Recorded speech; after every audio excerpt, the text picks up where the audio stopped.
Been told I have bad posture by the producers of this show, Ryan, and I'm trying to fix it. How are you? I'm doing all right. Oh, good. Good. We might start there. We might not. I think we're going to start there. I'm feeling pretty strong about it. I can understand why. Okay, good. But of course, as long as we're wondering things, the one thing I've been wondering since yesterday evening is how many people canceled before you decided to book the one guy on Kill Tony who does not talk. Well, that's actually not true. Nobody actually canceled on me. So Nice. there you go. I appreciate that. Yes, nobody actually canceled on me. I've actually been meaning to have you on for a while because I got really good positive feedback when you were on the roadcast. People were like, this is awesome hearing from Ryan. Yeah, a lot of people hit me up after that and saying that they found, it was especially the anxiety stuff, that for some reason that struck a chord with them. Yeah, we can talk about that now or later, but yeah, there's definitely some questions that people send in about anxiety and stuff like that. Right, so right. Yeah, we'll ramp up to that. Oh, yeah, that's fair. That's fair. I want to raw dog the anxiety right at the top of that. What are we doing? Welcome to Psychoanalysis Hour. Right? Yeah. Now, Kier, I had an idea, and you can shoot this down if you want, but I've never done this on the show. Now, you have drawn me. For those of you who don't know, Ryan J. Ebelt is the house artist on Kill Tony and so much more. He's a phenomenal artist just in general, but that's how we kind of know each other. We see each other every week. We've been to a bunch of different cities together, and it's one of those things where Ryan has to draw me all the time, like as different characters or whatever, and he's really, really good. Like I love like so much of the art that he makes for the show. So I thought what might be kind of fun is if I drew you. Fair enough. Now I have a big disclaimer here. I am not an artist. You might even get offended by what you appear on the page because I don't have the proper tools. I have a legal pad. I don't have a proper white canvas or anything like that. So this is going to be more of a courtroom rendering of what I think Ryan J. Ebelt looks like, and I'm just going to draw you while we talk, and then I'll show you what I think you look like. All right. Okay. Great. So, could you turn your chin to? I'm just kidding. I get really technical. It's like, okay, is this the right light? Yeah, I think the lighting it's flat enough, but it's also voluminous enough where I get a really good idea of what you look like. Can we get a shiny board up over here? Yeah. Sometimes I feel like you've drawn me so many times where you really get a sense of what other people think of you after you've seen multiple drawings of you. And I'm like, just when I think that my nose is not big, I look at like multiple of your drawings and I was like, oh, this is what everybody's seeing. Okay, cool. That's good to know. Yeah. Well, the funny thing about you, it's gotten to the point where Tony, I can more or less do without looking at him. Really? Just because I've done it so many times. Yeah. Brian is actually, Red Band is tough sometimes because, like, if he doesn't have his beard, he looks like a different dude. And it's hard. He doesn't. Well, see, and like that's the thing. You bring up your nose, and the thing about like speed, especially doing like a speed likeness, is having something to hang the look on. Right. You almost something start distinctive. with the nose. Yeah, and then build my face around the nose. Well, and I know, people ask me, who do I like drawing? Like Dom Herrera. Like Dom is one of my favorite people to draw because you really have to screw up because he's very distinctive. Very looking. distinct like features. You know what he looks like. Very distinct features. And so and of course the other one that I would say like the biggest cheat code one of all time was Mike Lawrence. Oh, well, yeah. Because a beard and glasses, and you were somewhere in the ballpark. Whereas there's other people, it's like that you just don't, there's nothing to hang. But the funny thing about you is, and I've told people, initially you were one of the harder people to draw because for some reason there is this very narrow window where if it's not quite right, to me, it doesn't look like you at all. Oh, interesting. But if you get the one thing or the other thing, and then it's like, okay, that's it. That's close enough. That's in the ballpark. Right. Yeah, no, my nose at certain angles, it will look like a different person if it's right. It's like, oh, that's interesting. Oh yeah. But yeah, dude. Oh, dude, this is gonna be so good, dude. You have no idea, dude. Oh, I'm excited. I'm gonna freaking blow your freaking mind, dude. A lot of people. I mean, you've mentioned it. Like, it's actually in the foreword of one of the Kill Tony art books of how you got involved with the show. But for those of you who haven't purchased that, which I highly implore you to do that, because it's really your favorite episodes of the show. He's documented every single one in the moment through art while the show is going on, and it's really cool to see as a book. And I'll get a little choked up at times because when people bring it on the road, because people always want us to sign the Brody episodes, and that's just an example of just like how cool it is, like that you've been with the show like along this journey, is that you've been documenting it, and to see all the all the guests who've come and gone, and all the characters, some that are really obscure that you're like, I don't even remember those characters. But like Ryan was capturing it, like, and it's like a nice walk down memory lane. So check out his book. But I want to ask you kind of like how you got involved with the show, because that was a question that kept coming up, like when I reached out to people for questions for the show. So, mutual friend of ours, Andrew Thimmelis. Love Thimmelis. Thimmelis is one of those guys who I started out with out here. He's like OG, like open micers where we started out here. So yeah, See, and I met him. There was a comic book store we used to both go to, and because we were friends with one of the guys that worked there. Like, he was a mutual friend between us, and so we met there, and and started talking, hanging out, and whatever. And so he knew, Stephen Randolph, formerly of the Comedy Store, door guy, and Aaron Maliner and Bill Posley had a show called Palapalooza. Great show. It was a super fun show. It was a lot of fun, and they used to have a live artist who had drawn Andrew when he had done the show before, and they had changed locations over to Meltdown, which now no longer exists, and I guess for whatever reason, she decided not to come with them, so Andrew recommended me. So I went in, and I had never done live drawing before. But I had friends who had done it, and I'd gone to watch them, and so I said, sure, that's the whole thing about living out here. You learn to just say yes to things because you don't know where it's going to go. That's like advice that I give people all the time, is like, keep saying yes. You don't know where it's going to lead to. Like, I sometimes like begrudgingly, I'm like, I'll do that. But it works out a lot of the time. Yes. Sometimes it doesn't at all, but you just have to have a good positive energy about it, and then hopefully it'll lead to something. Yeah. Maybe it won't. Who knows? Yeah. And so I went, and the first guest on the first night I drew the show was Tony. And so, of course, I get to that point in the story most times, and people go, oh, the kismet. And it was like, no. Now, after the show, he liked what I had done, and he's like, oh, you should come check out our show. But, of course, I had never done live drawing before. I wasn't used to it. And so, to be honest, I kind of blew him off. Like, I was like, sure, and I was open to doing it, and it was kind of one of those, if he contacts me, right, I'll go do it. Yeah. I was like, but for the time being, I might just let it lie. And I did, and sure enough, I did Palapalooza for about another month and a half, and got more used to being there and doing it and drawing live. And then Red Band was a guest on the show. And he said, yeah, why don't you come check out our show? And after that one, Randolph and Dan Madonia happened to be there tonight, and some other comics from the store, and they all said, yeah, dude, they've both invited you. You should totally go do it. It's a much bigger show than ours. You'll get much more.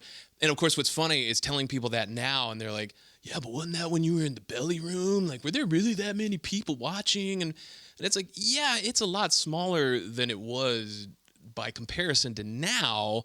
But the difference was it was still going out as a podcast, and they were still putting it up. And it's like, so yeah, it had a much bigger reach than, we were just doing a live show. And yeah, the house was usually full for Palapalooza every week, but it was, people who were into the local comedy scene.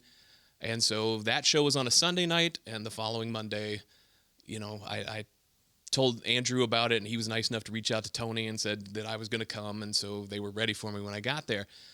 But of course, what ended up happening first night, I was on episode 104, which if you get the book, you'll notice is not in there.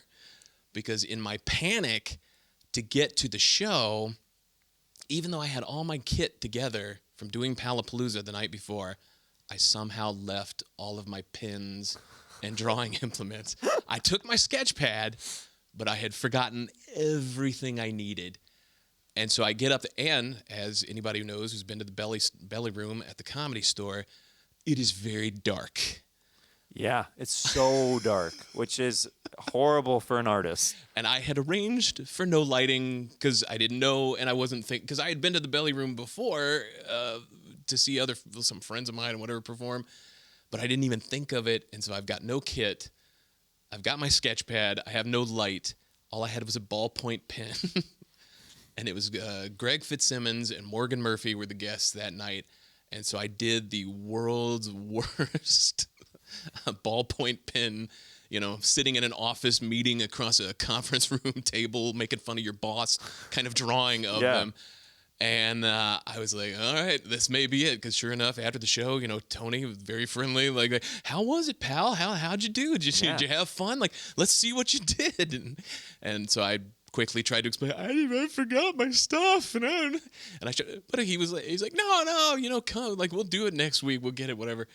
And sure enough, and I didn't even think to tell him about the light. And then it occurred to me about halfway through the week, I was like, oh, God, I should figure something. And so sure enough, it all worked out, and Josh Martin arranged for me to have a little desk light, and we just kind of went from there. But, of course, that initially ended up causing problems because then everyone who was sat behind me would immediately complain, hey, dude, could you turn that light off? Yeah, it's kind of blinding my eyes. What's going on with you, dude? It's like, well, I can't see to do what I'm doing if I do. So I ended up figuring out this way of wrapping a paper towel around it to make a diffusion, to make it a nice Did that ever light on fire?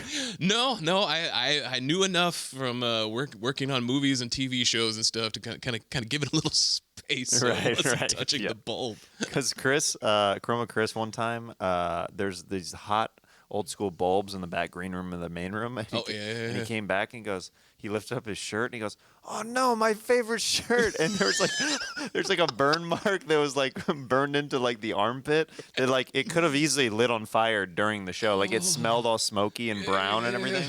And we're like, well, okay, that was a fire hazard that didn't happen luckily. But anyway, so basically after that first mess up, Tony's kind of like, it's all good, whatever, and you just keep kind of coming back, right? Yeah. But the second week, I'm sure you're like, I have something to prove this time. Yes. Yeah. Yes. And so that one, I went in and I had found out who the guests were and planned it a little bit. In fact, may as well dispel the rumor now because it's become an inside joke for me and me alone. Is of course Tony always says at the beginning of the show with a blank sheet of paper. Now, back in the day, that was a lot of times true because I may not have known who the guest was or wasn't able to find any good reference of them or whatever, so I couldn't plan anything.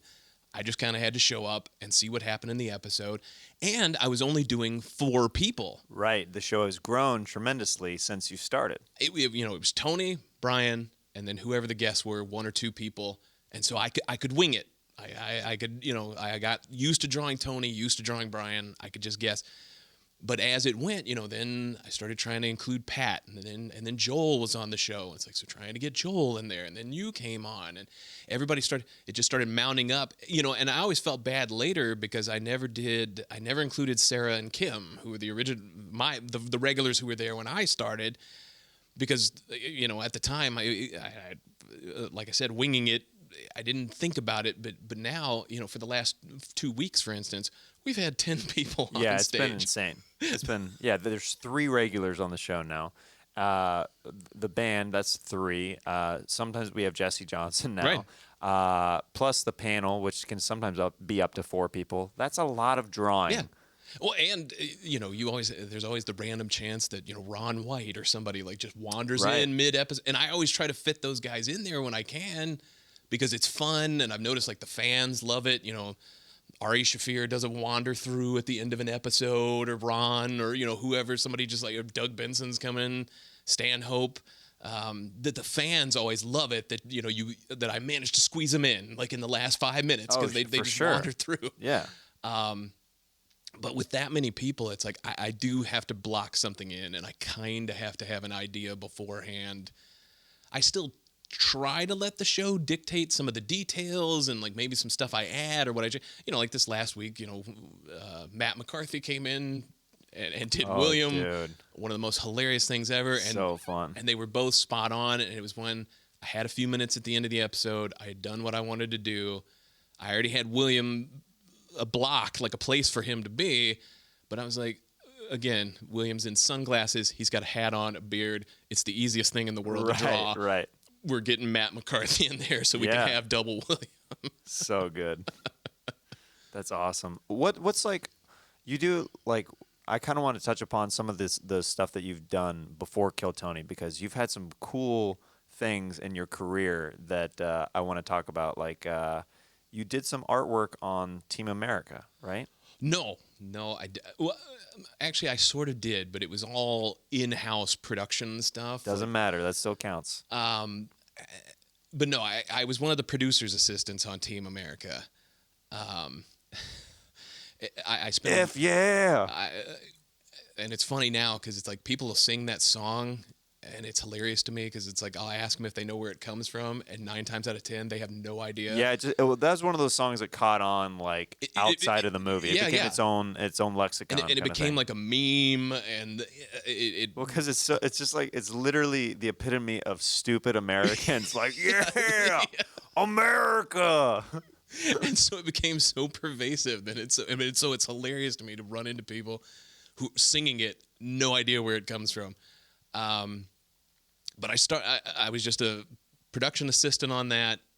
It took us 6 months before we went into production, and a bunch of people changed over, and we got a new producer. And since I had been there and they knew everything, he kept me on. And anyway, but the fun thing was we were upstairs from the prop and the construction department, and he was on set all day. So if I got my work done for him, I would just go downstairs and hang out with them.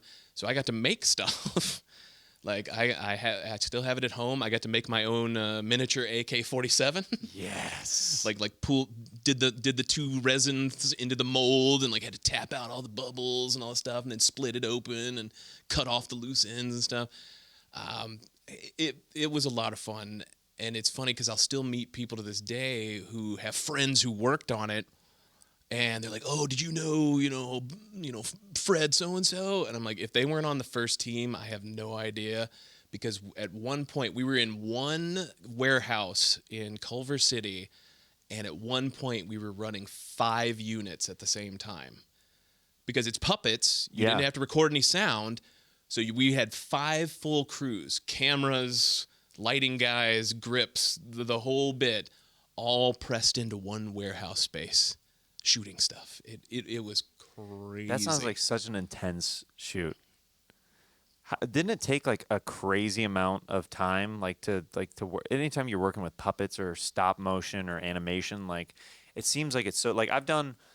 I mean, this is such a small scale example; it's nothing to compare. But like I've done a bunch of stop motion short films back in the day when I was in high school and stuff, and they take so long just for like a 3-minute short. Yeah. So I can't even imagine like some of like the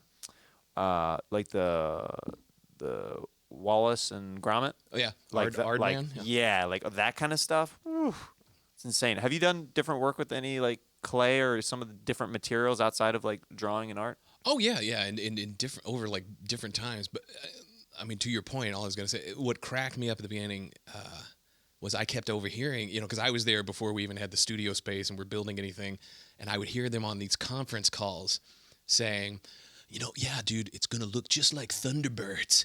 It's like, but that was made like 30 years ago. It's going to be so much. And of course, in my mind, I'm just thinking, yeah, because marionette technology has come a long way. Yeah, right?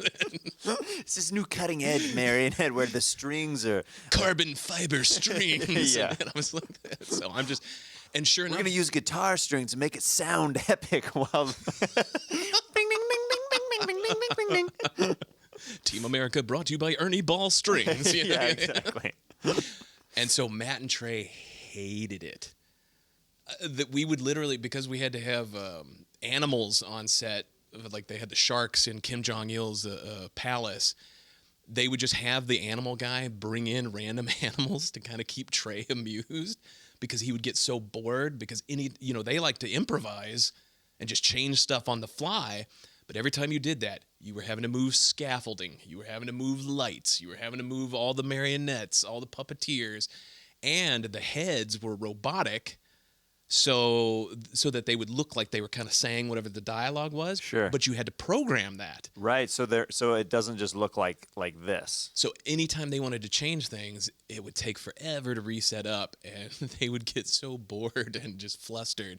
So, like I said, we had to start coming up with fun ways to keep Trey happy and into what he was doing, because he was just like, oh, God, again. Well, it's probably one of those projects where they really bit off more than they could chew. Do you know what I mean? Like, because they're already making their show, which is so much work as it is every single week, being that topical and writing new episodes and that whole thing. And then they're like, we're going to make a movie with puppets. And then they're like, oh, what have we done? Like, yeah. You know? Well, and like I said, them thinking like, oh, it's going to be like Thunderbirds. And it's like, no. Definitely not. It's like, that was a well-oiled machine, because they were doing it all the time. Like, this is the first time, so... Did you go to like an art school or have like formal education with art? Like how does that work? Like as far as your come up as an artist? I mean, I took classes here and there, but it wasn't anything specialized. Like in college, I took 2 oil painting courses. Really? Just general oil painting. Yeah. Almost everything was self-taught. Like I started drawing as a little kid, and had some friends. It was about in the 5th grade we started seriously collecting comic books and stuff, and we used to sit in the back of class and spend most of the classes, drawing Spider-Man or whatever. Dude, I used to doodle Spider-Man so much. Spider-Man, the Batman logo, AK-47s, pistols, men with mustaches, because that's all I could draw.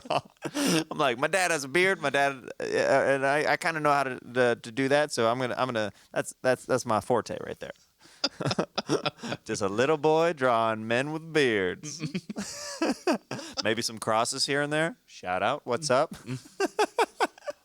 How you doing up there? Good. Okay. Talk to you later. That's cool, man. Yeah. When I was in college, I took like, I had an associate's degree. Right. That's all I got, and like it was all just performance, like classes Right. and stuff. But that's where I had an improv teacher who was really encouraging. Right. Who I would just like. I'd be having these great scenes in improv class, and he pulled me aside after one. He's like, this is your thing, right? Right. And I just you just need that push from an outside force. It's not your mom sometimes. You know what I mean? Because like after a while, you're like, you start feeling a little bit delusional. You're like, I mean, my mom says I'm great, but I'm not killing it anywhere else. What's going on here? This is really frustrating. She says I'm cool, but I keep getting cut from other sports teams. What's going on?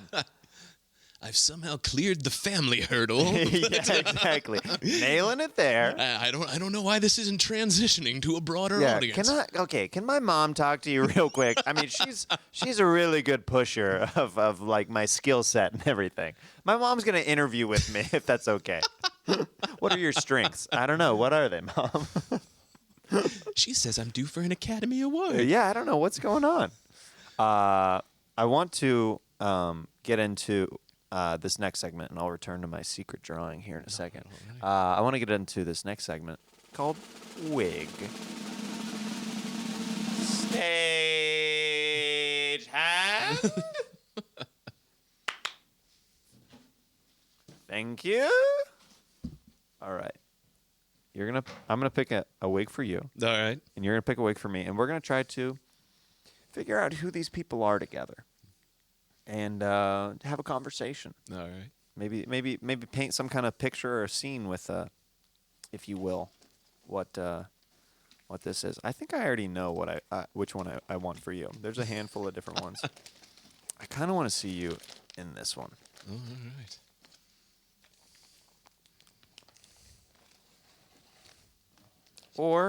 Or this one. Which one would you rather do? Red or curly? I don't know. I'm feeling sort of ginger today. Okay, then do it. Or that. That's kind of auburn. Okay, you're feeling sorry. I'm not an artist, so I'm not specific with my colors. I'm like, that's brown, bro. I don't know what kind of color palette you got over there, but listen, blue is blue. None of this turquoise queer stuff, okay? My crayon box has 6 colors, okay? Red, white, blue, times 2. That's all I got. It's all I got in my crayon box, okay? That's the only fibers of America that you need. You don't need this green stuff. Green card, brown card. Get the F out of my country. I don't care what the hell you're saying to me, all right? My son at my school that I teach from home will only have 6 crayons. And did I say crowns? I said crowns. C-R-A crayons. As I think we've already established, fuck yeah. See, I like this guy's gumption right there. I like how this guy. Okay, here I think I got my character. All right, you go ahead here. I think I got mine. I'm just gonna pick one. Okay, I haven't used this one yet, and I think I like this guy right here. No, all right. Okay, 1 second here. Now Ryan's gonna put on their wig, and I'm gonna put on a little something that I haven't put on yet before. 1 second here. Take these headphones off real quick. Okay. So Ryan is turning into some kind of, well, either a beautiful man or a hideous woman. I don't know which one he is yet, but we're gonna try to figure that out together. What I like about the way you're wearing that right now is like, it's like you have a huge, thick, full head of curly hair, but it's just like it starts a little far back. Oh, there we go. Yeah, unfortunately, I have an exceptionally sized noggin, so. Oh yeah, this fits real nice now. Man, sometimes you just nail a voice to a person, and sometimes it works perfectly. He's one of them guys that does this while he talks for sure. He plays with his right hand a little bit while he looks at people. And now, okay, all right. So this guy's name is Dale for sure. Maybe like a Dale or maybe like a Rustin. Ooh, yeah, my name's Rustin. Rustin Fields. Rustin. Hey, this is Rustin Fields right here. How the hell are you doing? Okay, who? Now this guy over here, Rustin Fields. Okay, I think that you come into my mechanic shop. In the mechanic shop. Yeah. Right, male, female. Okay, maybe you're my secretary. By the way, you're making that voice sound. I don't know who the hell you are. Okay, let's see here. Yeah, you're my secretary at my tire/mechanic shop. Well, that's appropriate. As I was thinking, my name's kind of like Valine. It's sort of like Valvoline, only it's missing a couple. Hell yeah, that's an American woman right there, Valine. Man, I love my job. Man, it's good to be here, man. Okay. Hey, Valine. Yes. Get your sweet ass over here. It's time for the morning pension. What you need, just sweetie.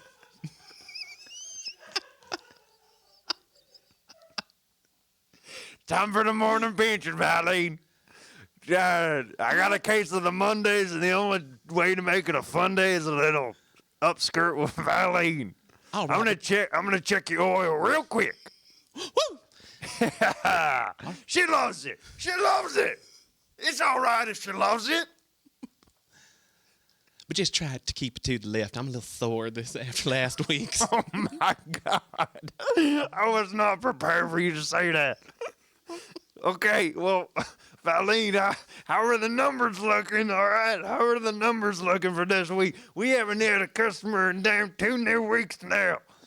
Well, we are a little down. I think the soda machine's out of RC Cola again. But what the hell, RC? That's my favorite right there. That's a good American company, RC. I actually know a guy named RC. The Royal Crown. Yeah, exactly, the Royal Crown. But Scooter, he comes in. He likes to drink I know. all of them. Yeah. What's going on with okay, we need to evenly distribute. We can't just have RC Cola just in the machine, though. We got to have other people get their Sunkiss, their dad's root beer. Then they also got to get maybe like some 7-Up or something like that. Like, why are people only buying RC Cola in this damn town? Well, I mean, could I put in a vote for Tab, maybe? Or some Diet Right? I mean, Tab, we don't do diet. What kind of gay stuff is it? What are you talking about, Valine? I'm trying to keep my You're about to get your oil checked again, if you know what I'm saying, Valine. You better watch yourself over here. I haven't seen anything in years. I've been blind for 5 years. I don't know what's going on. Valine, don't leave me. I can't see anybody. Anyway, Valine. Sometimes I think about you when I go home. I have to confess that. When I'm petting my dog, Rifle, yes, I named my dog Rifle. And then I named my other cat Assault, so I got an Assault Rifle. Anywho. I never put that together. Yeah. Well, you're not the smartest of chicks, Valine, and that's okay. Yeah, you're simple, you know? There can only be one brain here of the business. All right. Now, and that's me. And I was trying to tell you, I think of you outside of work sometimes, and I was wondering, I know it may not be appropriate. I know I haven't seen a woman in 6 years, but also, would you maybe see me? Would you maybe see me outside work, Valine? Well, I don't know. That could be crossing the line, but... I literally check your cooter every Monday morning. I mean, how much more leading on to a man you can be? It was actually your idea. Well, I mean, that's just old-fashioned. These modern people, I mean, I don't know. Where do you think we might go? Listen, you and I go together like vinegar and oil, okay? We come together, we look at each other, it's awkward, and then we go our separate ways, all right? And that's what love is. That's what love is. So you saying we could just be awkward together? Valine, I think I'm having a stroke right now.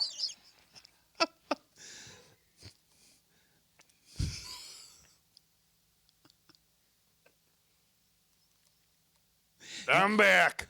All right. I'm back. I'm back, Valine. Wow. I still can't see you, but I haven't sensed this kind of aroma of erotic fantasy in years. So what do you say?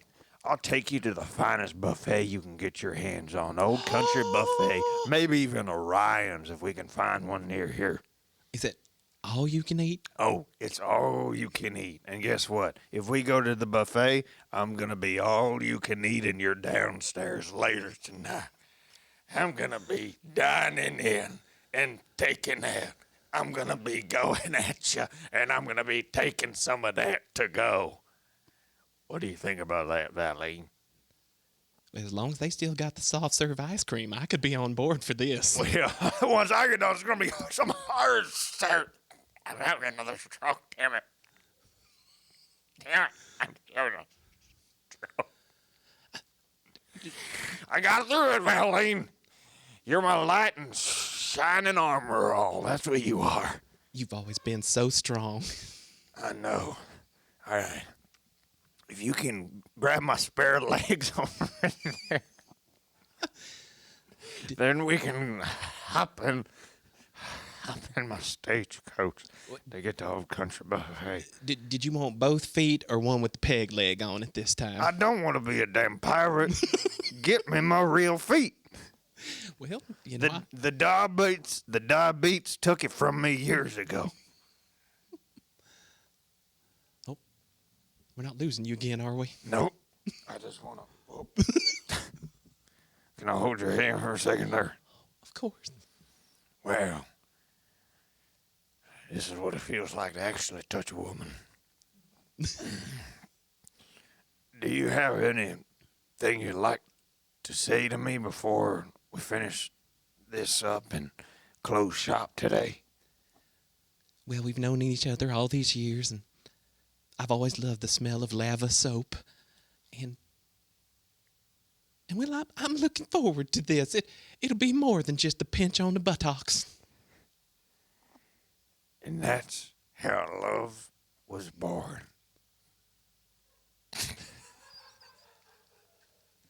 Yeah. Man, I always wanted to hear a redneck love story. You know what I mean? Well, yeah. I mean, well, there was Deliverance, but...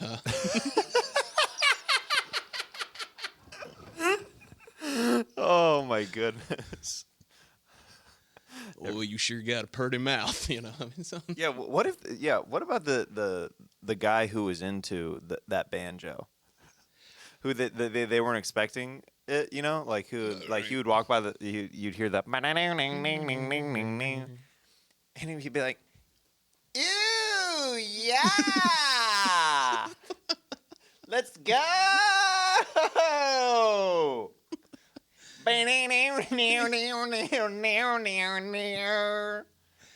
Banjo duel for one over here. I would love to squeal like a pig for you. Right. I'll be your pig in a blanket.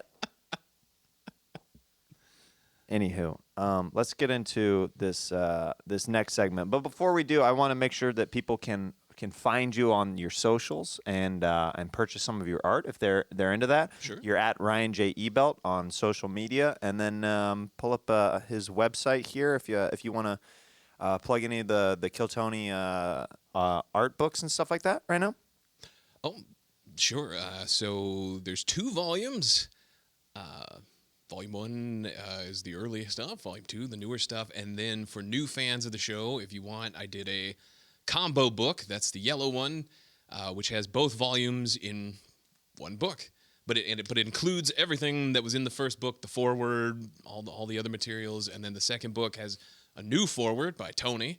And yeah, I don't know. It's just everything I've done. It's got a lot of the posters, of other graphics I've made for the show. And come see us when we're on the road. We always take posters that Ryan J. Ebelt makes specifically for the city that we're going to or the region that we're going to, and they're always fun and unique and different, and they're super dope. So check that out at ryanjebelt.com, and you can get some prints sent out to you. I'm actually on tour right now, and I wanted to tell you guys about some of the dates that I have coming up. I'm in Buffalo, New York at Helium this week, actually, February 6th through 8th. February 13th through 15th, I'm headlining in Syracuse, New York at the Funny Bone. And then March 1st, February 28th through March 1st, I'm headlining the Funny Bone in Albany, New York. And then Huntington Beach coming up, Las Vegas, Nevada. Sunnyvale, California, and then we'll be back in Houston and Austin. And I just added dates in San Antonio, Texas. I will be heading back there to the LL Comedy Club to headline there myself for a full weekend. So definitely check that out. That comes out in March that I will be there. And new merch. There's Milkman shirts, Darwin shirts, all at JeremiahWatkins.com.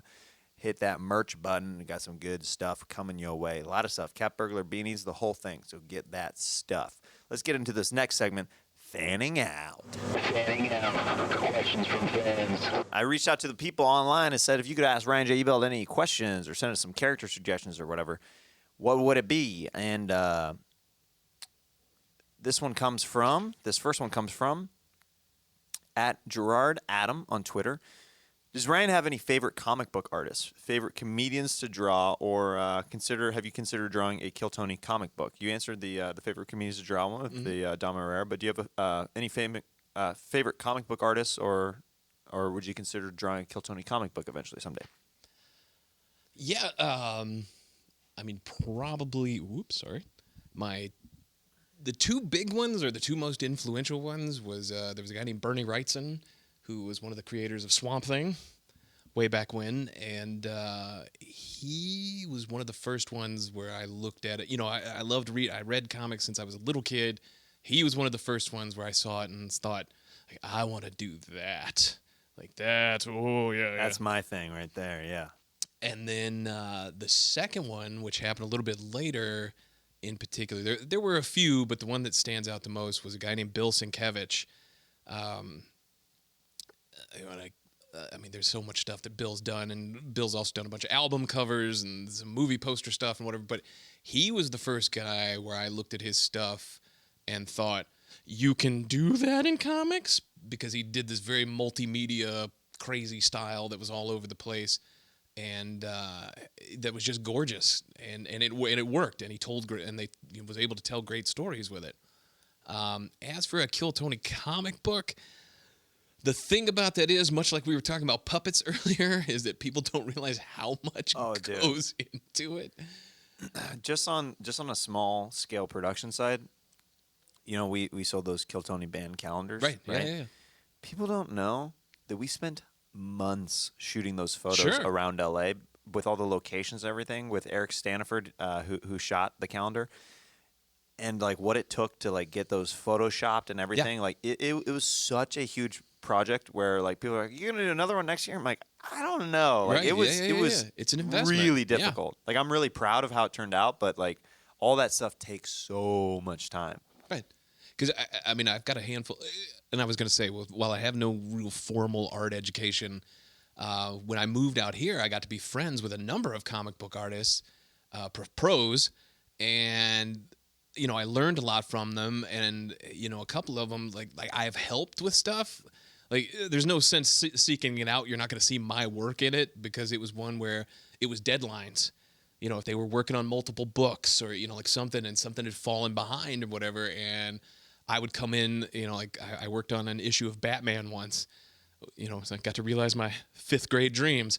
But at the same time, all I was drawing was, if I'd never have to draw another fire escape again. That's what they had you draw? It was backgrounds. He needed the backgrounds. Wow. So I'm drawing, I had to draw That's got to be so surreal, though, for you as a Batman fan. Sure. To just be working, like, in any capacity. You're like, yeah, I'll make the fire escapes. I'll make whatever. Yeah, the only and the thing was, I would just block in where the characters went, but he did all of that.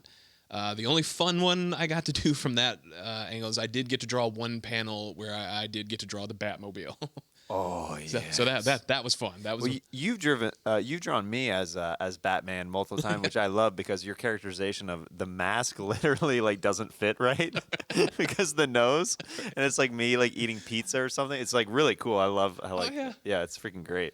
No, that one all came together. It was the first time playing DC.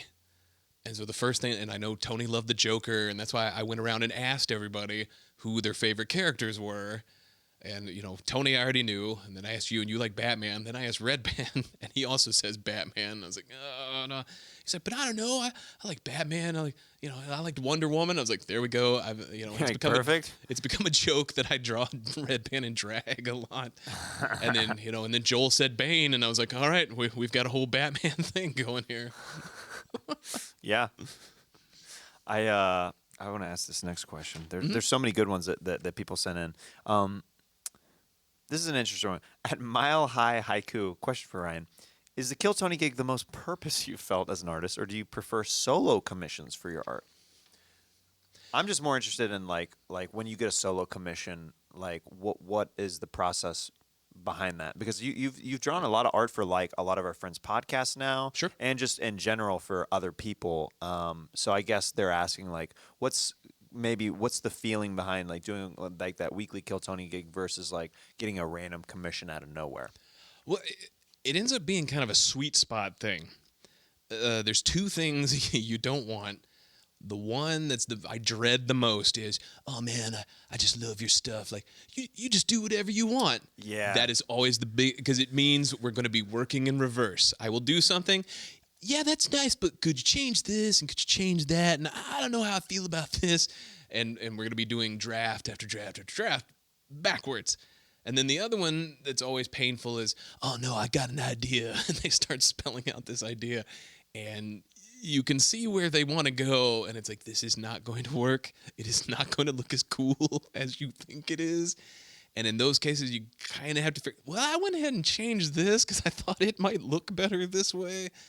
So there's kind of a sweet spot where it's like, they have a rough idea, they have a direction they want to go in, but then, I know where I can take it from there. And then, some good back and forth, and we're usually good. I mean, as for purpose, it's like, it is always nice to have a reason. Like, knowing I'm going to do Tony every week, it gives me a reason behind what I'm doing. But yeah, but there's also a lot of joy in just sitting there and coming up with something. What's your typical week look like as an artist? Like, how often are you drawing, like, per week, kind of? Do you know what I mean? Is it a daily thing, or is it like a every other day kind of thing, or just when you feel influenced? Because for me, like, when I'm writing jokes or whatever, sometimes I have to force myself to sit down or dedicate time to it, because I'm just more being, like, influenced by stuff around me, and or, like, you know, you find stuff on stage. How does that, like, your week look like as an artist, or somebody who's drawing and painting and different stuff like that? Yeah, it's sort of sad, to be honest. I spend almost all day, every day, working on something, whether it's actually, like, planning, and, like, I pull a lot of reference photos, and I'll go through books. Like, I have a bunch of art books at home, and books full of posters and, you know, comics and all this different stuff that I look at for inspiration. So I'm either doing that, pulling together sketches, you know, actually drawing, physically drawing or painting, doing my digital cleanups and layouts and all that kind of stuff.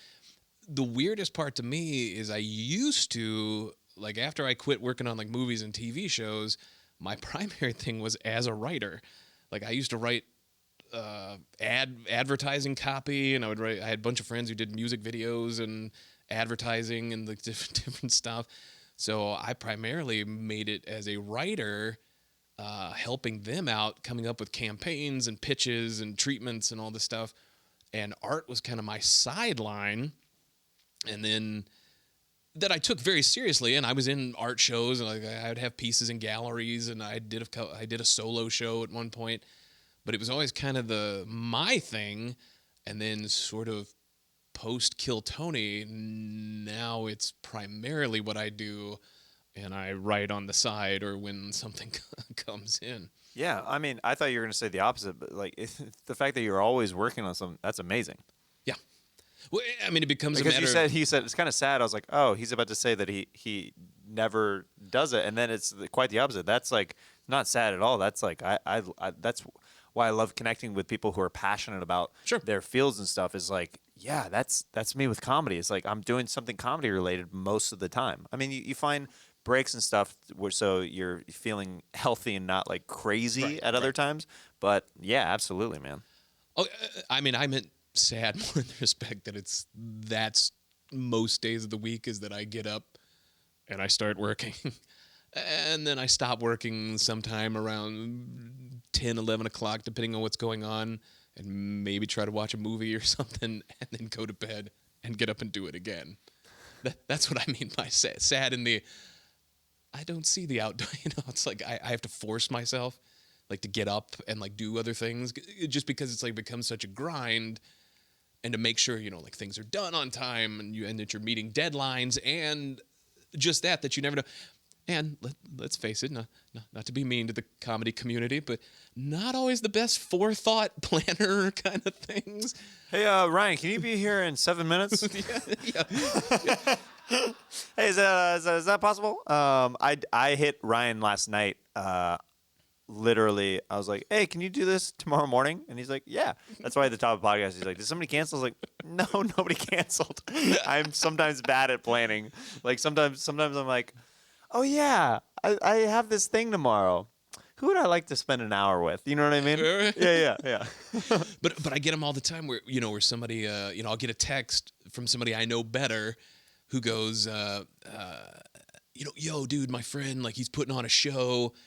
They need a flyer or a poster for it. Like, I told him, you know, you could probably do it for him. You know, and sure enough, the guy texts or calls or whatever and tells me what he needs.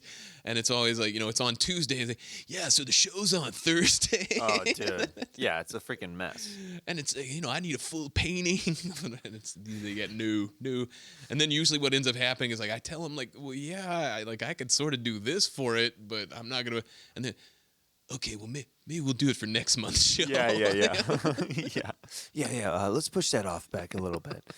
This is from our buddy Jason Sealer, 77, on Twitter. Mm-hmm. Ryan is awesome. My question is, has he found a light guy yet to spot him, especially Kill Tony shows that are on the road? Hard to draw in the dark.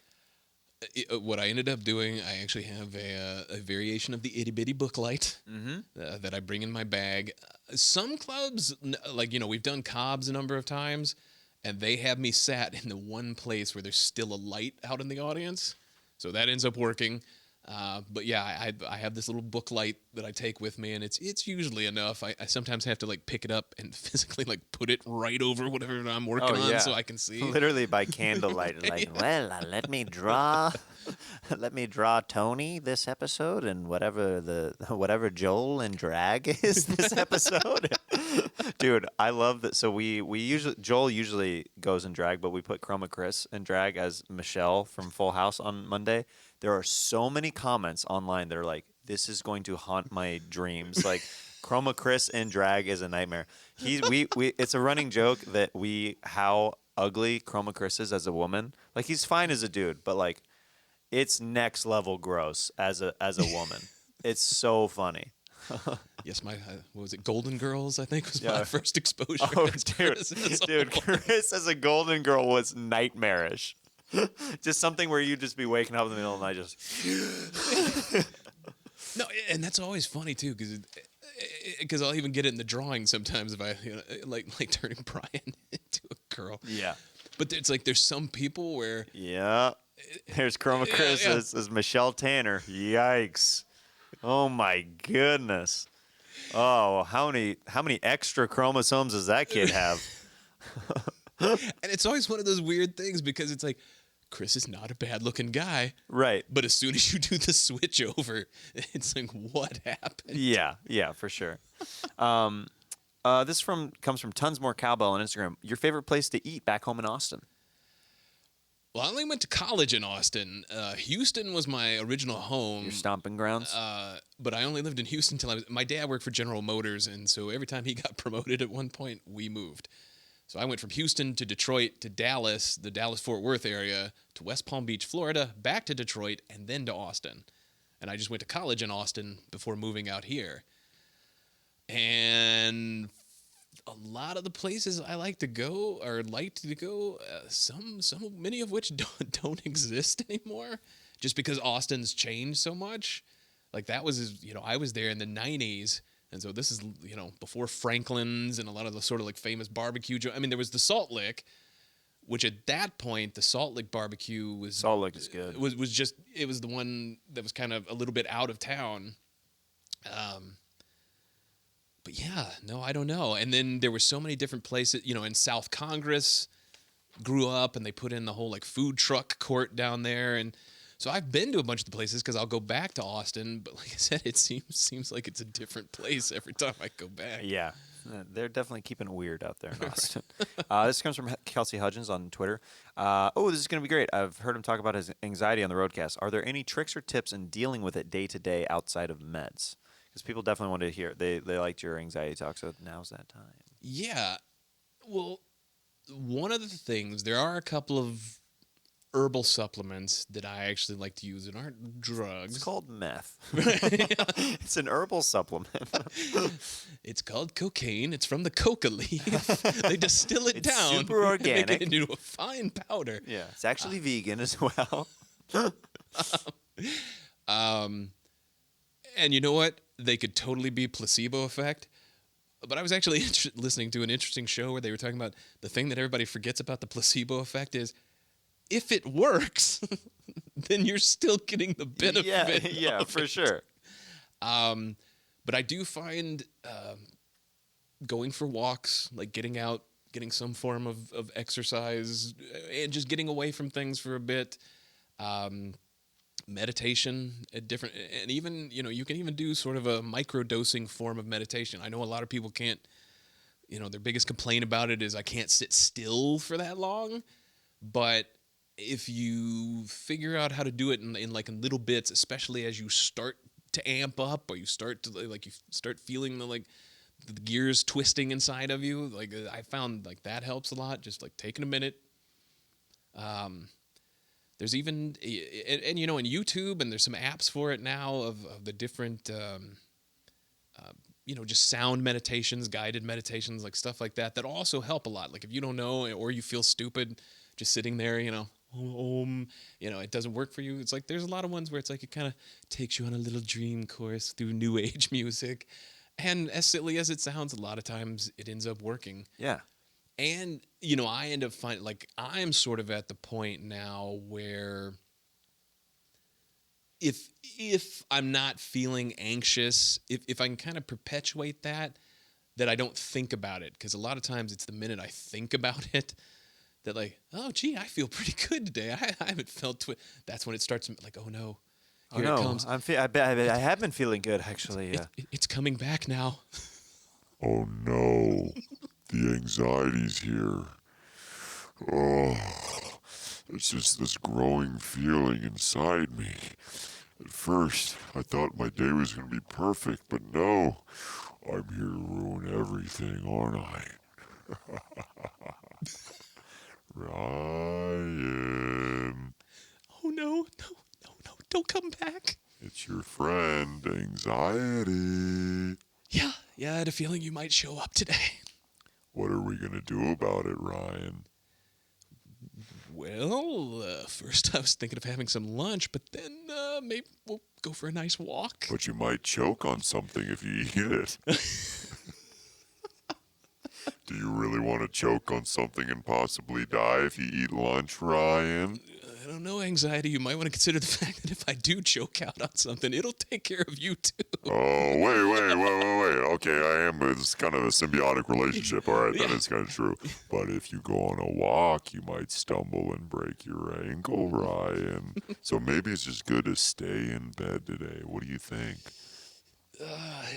No, I've got way too much to do. I can't. Oh, you can do that tomorrow. Why don't you just stay in bed with me, your pal Anxiety? Well, I don't know, anxiety with that I'll slip into something more comfortable if you do. Sultry tones you get. Anxiety, I've got some oil here. Would you consider giving me a massage? Oh, yeah, Anxiety with 3 X's. Let's do this. It could be mutually beneficial. I'm just we'll saying. both get off in the weirdest way. I mean, we'll get those Frito chip crumbs out of your belly button. I mean, let's face it, performance anxiety is also a part of this. I mean, it is. Sometimes you can't deliver, and that's the whole thing. Is like, sometimes do I even want to go down that path? Do I even put myself out there at all? I might fail. I might be judged. I don't know. Right? I mean, we could get a good, it's a good reciprocal relationship we could get going here. You know me oh too well. All right, just sit in this beanbag chair for another 6 hours, all right? Can we call it 5.5? All right, that's a good compromise. Yeah, man. Sometimes just we have weird people calling on the show, and sometimes I think that I don't even know who you were talking to a second ago. You kind of checked out there for a little bit, kind of went in your own place. I was just kind of looking at you for a while, and I was like, "Who's he talking to?" Was it a voice inside your head? Yeah, it's back brain. Yeah. Okay. So, man, there's so many good questions. Let's do a couple more, and then we have to round it out with sax talk. All right. So, did you cover when did you first realized? Well, this is interesting. At squig.studio on Instagram, when did you first realize or identify that you were a true artiste? Like, what was the gig or something that pushed you over? Because as a comic, there's certain milestones where you're like, oh, I feel comfortable calling myself a comic now. Right. What was it that took you to get you to that place as an artist where you're like, I'm comfortable telling people and introducing myself that I'm an artist? I think, there's a certain level of accomplishment, like when you first draw something or paint something that you don't mind looking at. Like a lot of the stuff is, I had a thing for years when I was younger where, like my friends liked the stuff I was doing, whatever, and so I would just give it to them, like just give it away, because it's like, I don't want to look at this again. Yeah. And in fact, I've had a few of those people, thanks to social media, go, I've still got it, and they show me this picture, and I always tell them, and I'll send you a new one if you'll throw that away. Yeah, exactly. Please never show that to anybody. But I think one of the biggest hurdles I cleared that really made me feel... I'd gotten hired to do a few things, but the one was fine art. I had an art show, and the first time I sold something to somebody I did not know. That to me, you know, and I had already, like, I had done stuff for pay. I had done, you know, different jobs for people and whatever. Like I had some professional cred as far as doing some artwork stuff.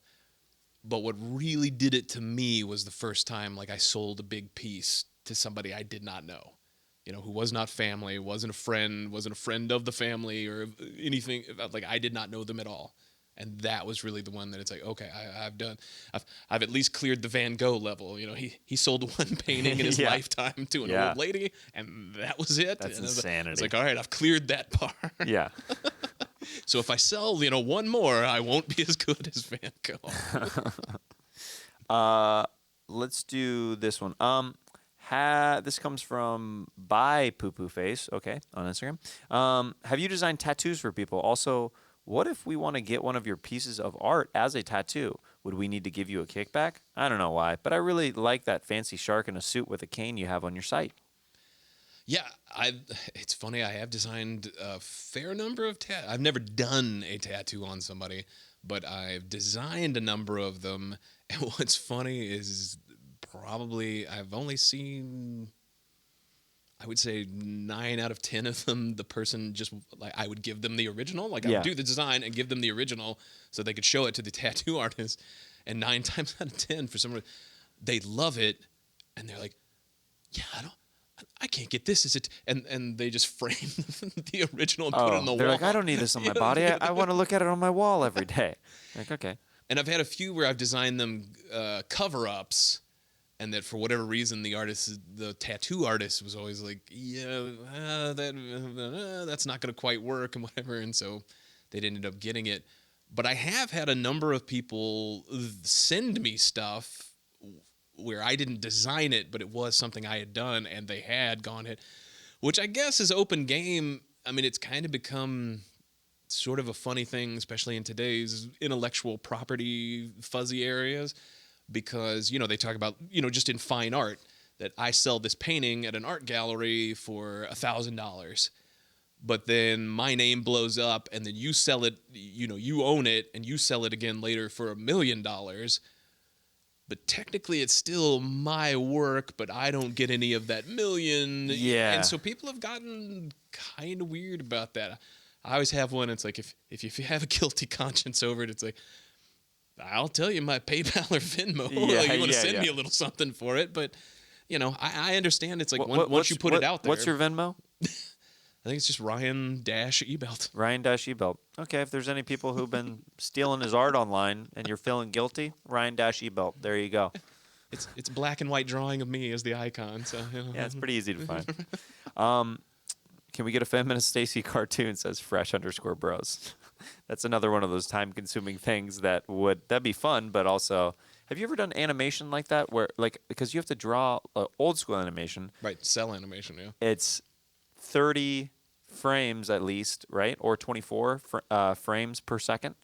Well, 24 is the standard for film. For film, yeah. Or is it for most cartoon animation? 60? It's less. Oh, it's less. Like 15 or 20. It's less that you actually have to draw, because what you do is what they call keyframes, which is different points where that you want the characters to hit, right, and different poses, and then you can kind of move those along. And then you have the fills, and the lower end animation has less fills. And then the higher end stuff, like a lot of the like you know, anime movies, like those tend to have a lot more to them. But sort of the joke is, if you go back and watch old, you know, like He-Man and G.I. Joe and stuff like that, and Scooby-Doo and whatever, if you watch enough of them, you'll see where they keep repeating. Like, they'll take the cells, they'll take the characters from another episode and roll it over. And that's why, you know, like in He-Man, they would do I have the power of Grayskull, and it was all the same stuff over and over. with different backgrounds. Because there you go, you got 2 minutes, you don't have to animate because you did it once. Yeah. Okay, that's interesting. Bird Snatch on Instagram. Do you enjoy drawing or painting drunk or high, or do you keep it sober while creating? Also, do you charge Tony for the extra ink you have to use since he started rocking that mustache? Oh, that's a funny question. Yeah, it's an extra quarter an episode. It adds up over 50 episodes.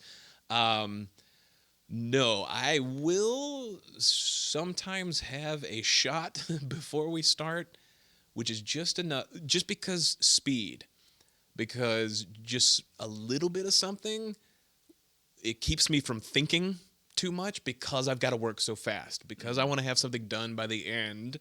Sometimes just a little bit of grease to the wheel, like a quick sip of whiskey or whatever, helps me, like takes off the edge and makes me like where I stop overthinking it and I'm just cranking the entire time. But I have noticed like no more than that, because anything over that, then it just starts to slow down because now you have impaired yourself. Mm-hmm. And I already went into it knowing that just from occasionally like being at parties. I would sometimes have my sketchbook or my kit with me, and people would be like, let's just draw us. And so I'm like, sure. You're that guy at the party who's like, all right, fine. And it's like, and they're already drunk, so they can't, unless they're sleepy drunk, they can't sit still. So, and of course I'm already wavering, and it's like, yeah, this is never going to work. And as we were talking about earlier, if I'm doing 7 to 10 people on stage, there's no way doing this impaired is ever going to fly. Yeah, for sure. What are your thoughts on graffiti at the class of 72 says on Twitter? Because like, do you consider that artwork, or do you consider it vandalism? I mean, it depends. It's like there's levels of it. To me, a lot of like if well executed stuff is well executed stuff. I mean, that is a tough one to answer, but a lot of, it depends on what you mean by graffiti. If you're talking about where people actually set out to do some sort of artistic expression, that's one thing. But, you're more generic, just tagging or writing the same thing. And I do get tired of, because there's a few people around LA where it's the same thing, like over and over. Like they have whatever their brand or their character or something, or their specific script. And you just see it here, you see it there, you see it there, you see it there. And it's like, well, other than self-promotion, I don't understand what you're saying with that.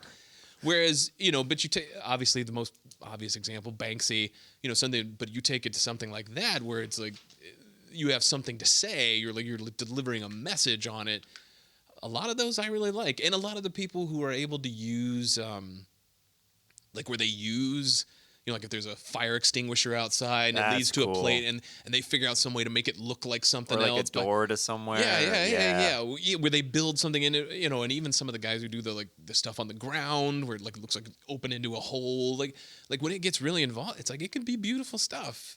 It's like I don't personally have any problem with it, because to me that adds value, especially in certain places. It's like where, the architecture's crap. It's like there's nothing else to look at. It's like you're adding value. You're adding something to this. Let's close out this episode with one of my favorite segments, Sax Talk. Sax Talk. All right. I told Ryan, prepare a story of a sexual encounter. It can be as innocent or as graphic as he'd like. He mentioned just a second ago that he's already shared one on a roadcast, so I'm making him share another one. So here we go. I'm very curious to see where this goes. All right. Whenever you're ready, I'll follow along with you. That's fair enough.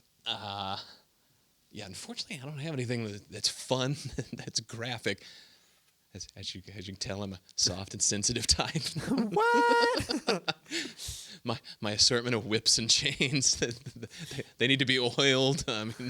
They're way out of use. So I'm getting pegged in a basement, right? Things start happening. All right, whenever you're ready. Yeah, I was gonna say, if you imagine Jim Norton, we're on the opposite end of the spectrum in many respects. But the one I started thinking of that was sort of fun. I want to say it was for my 24th birthday, something like that. And we had gone out for drinks, of course, as you do, mixed group.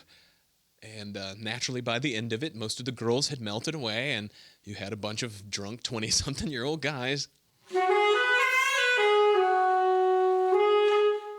And naturally, I think you can only assume where you start hearing the rumors of where they want to go next. So we end up driving to some far-flung end of the valley. I do not remember which strip club it was. And we're sitting there, and I'm feeling pretty good at the time. And it's like now there's titties flying around the room. Like, what more did you need? I was okay at that point.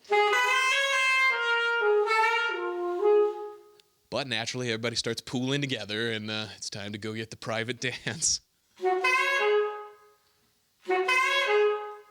So they pick out a very attractive young lady, and she starts to escort me to the back. And, of course, up to that point, the only thing I knew about the back rooms was what Chris Rock had to say about champagne rooms.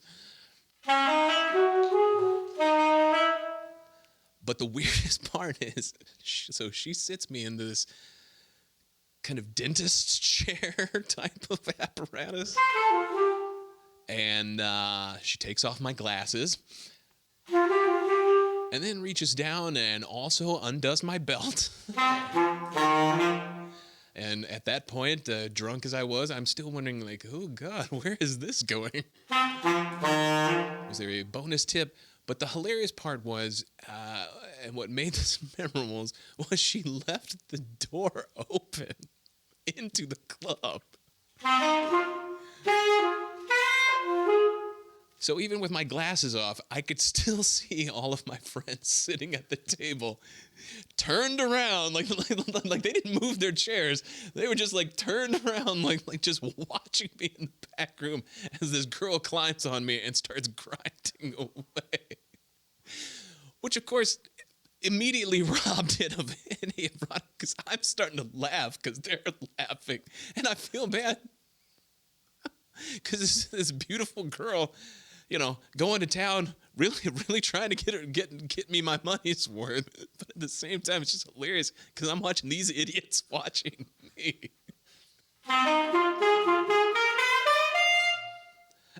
And so, of course, after I think they must have paid for 2 or 3 songs because it went on for quite a while. But going nowhere because I'm basically drunk and giggling my ass off and trying hard not to laugh because I don't want her to think I'm laughing at her. But of course it comes to a close and she, and how was that? And I'm like, it was great.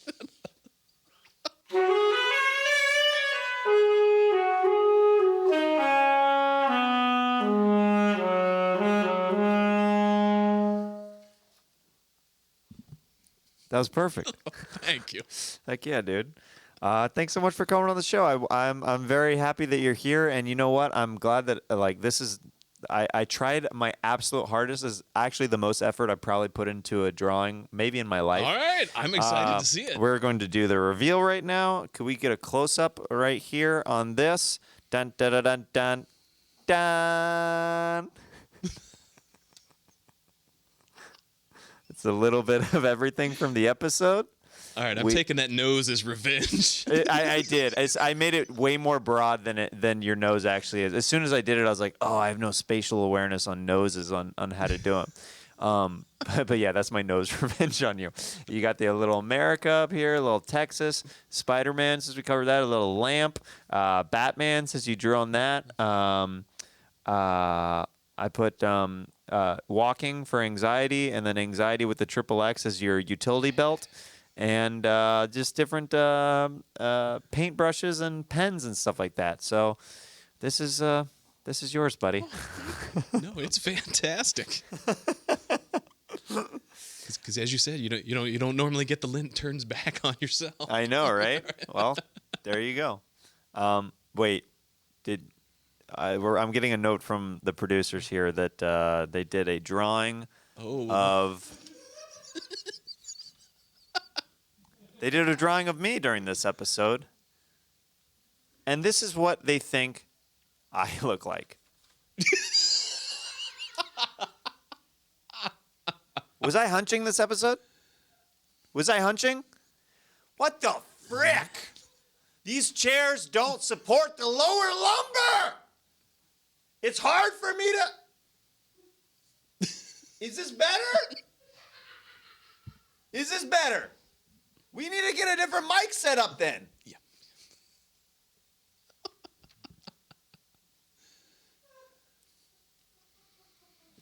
I'm hunching so far that the mic isn't even plugged into the floor.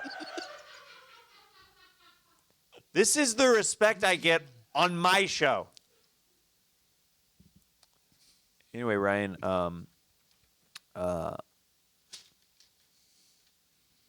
you're going to witness me fire someone today. Nice. No, they're great. Shout out to Anthony Whitlock's Engaged T Arena for always making this show look amazing, and CJ Landry helping out as well. Ryan J. Ebelt, get his stuff online. See us every week on Kill Tony. Check out his art.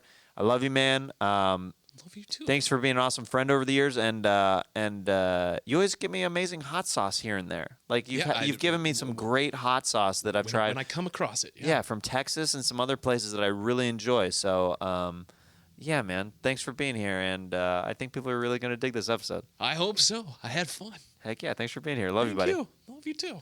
Jeremiah.